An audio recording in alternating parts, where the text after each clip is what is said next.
I rise today as a woman member of Parliament with immense pride and a deep sense of satisfaction to support the 3 bills that were placed by the government on the floor of the House today.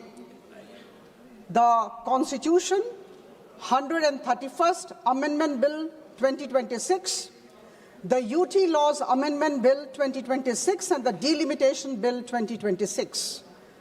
Madam, these bills are historic by nature and they are long-awaited steps towards fulfilling the aspiration of half of the country's population.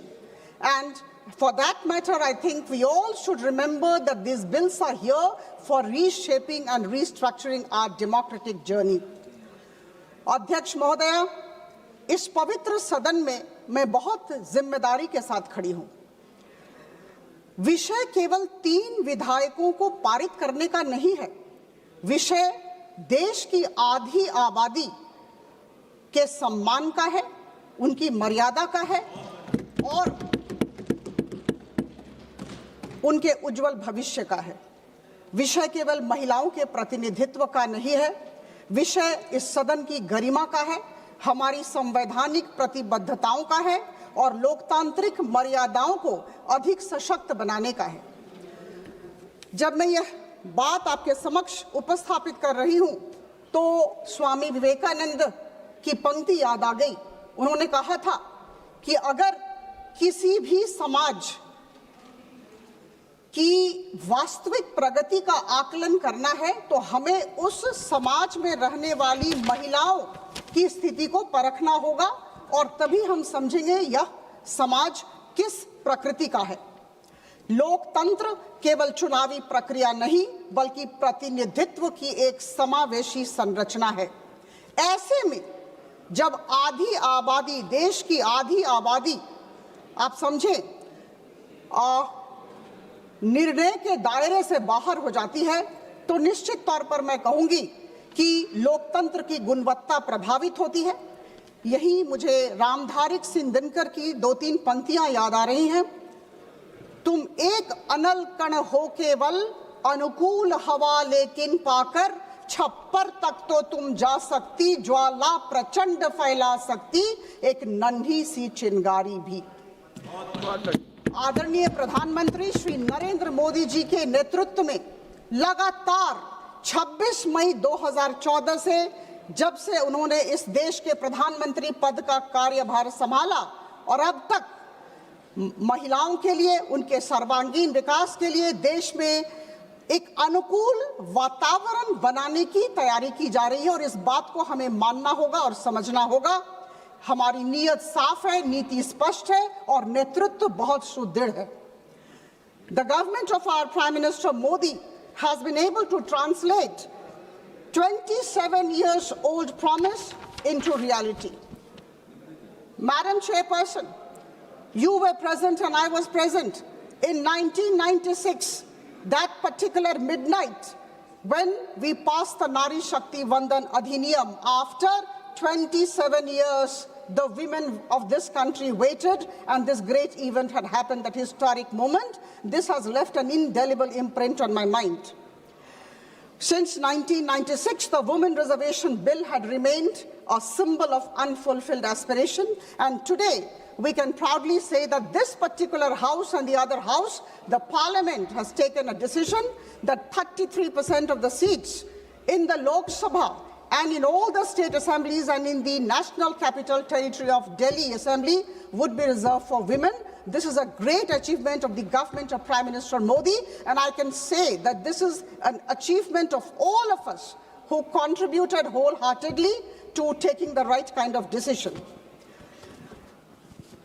Madam, since morning I have been sitting here and listening to both the sides, the Treasury benches and the opposition, and I can see some of my friends on the right from the opposition were full of contradictions in their statements. Some said, we are delayed. Some said, why is the government in a hurry? Now, in 2023, September, we passed. In 1996, September, the then Prime Minister Dev Gowda ji had brought it, and for some reason or the other, I'll come to it later, in fact, we could not pass. And I think I don't want to be repetitive. We could not pass the bill. In governance, there are only two words, either yes or no. Either we do it or we don't do it. And the other governments did not do. The government of Prime Minister Modi did it. There was a big yes in the midnight of September 2023 when we passed the Nari Shakti Vandan Adhiniyam. Now today, two statements coming, delay or not delay. Now the question is, the government wants to implement this bill. This is high time. The women of the country cannot wait. And for that matter, all of us have gathered together to deliberate on the provisions of the three bills. In 24, the general elections came, and there is sufficient reason to say that the census and delimitation exercises could not have taken place at that point of time.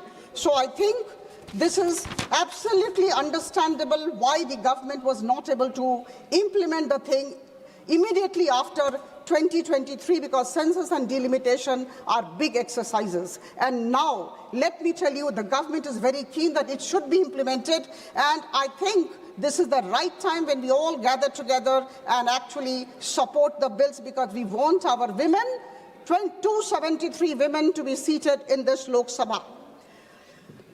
Madam Chairperson, it is pertinent to mention here that the three bills will facilitate the process of delimitation. Now here, at the cost of being repetitive, I would like to say that in 1971, the census had taken place. In 1976, on the basis of that census, the delimitation took place. The allocation of seats were done. The territorial jurisdictions of the constituencies were finalized in the year 1976 by the then Delimitation Commission.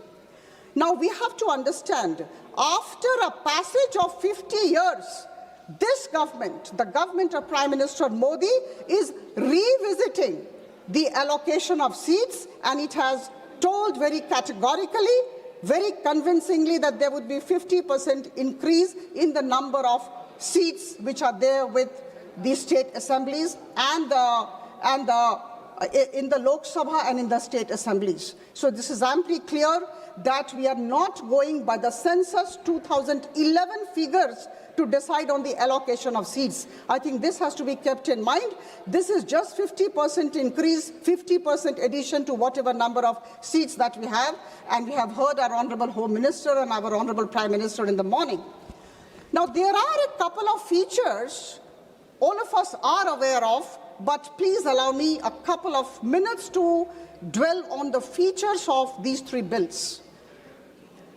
The first bill, very important, the Constitution Amendment Bill, the 131st Constitution Amendment Bill, talks of amendment of 6 articles of the Constitution, 81, 82, 170, 330, 332, and 334A. Now, number 2, extremely important, is the delimitation exercise. We have to understand, my dear friends, both right and left, unless and until we have the delimitation exercise, we just cannot go for reservation of seats. Which seat do we reserve?